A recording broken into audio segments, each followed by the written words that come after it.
السلام عليكم أيها الأفاضل، طبتم وطاب سعيكم وبلغتم من الجنة منزلا. بعد أن رفض عرض ليفربول البالغ 40 مليون يورو، دخل سفيان مرابط نجم منتخب المغرب ونادي فيورنتينا الإيطالي حسابات نادي إشبيليا الإسباني تمهيدا لضم اللاعب خلال فترة الانتقالات الشتوية.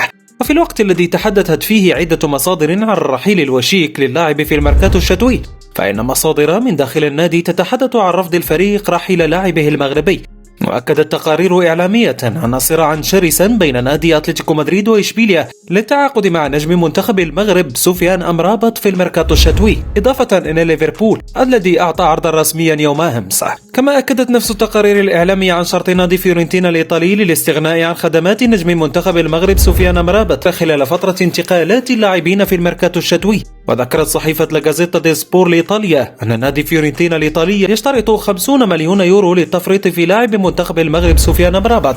كما أشارت الصحيفة أن العديد من الأندية الأوروبية أبدت اهتماما بضم نجم منتخب المغرب ونادي فيورنتينا الإيطالي إلى صفوفها، وعلى رأسها نادي ليفربول الإنجليزي.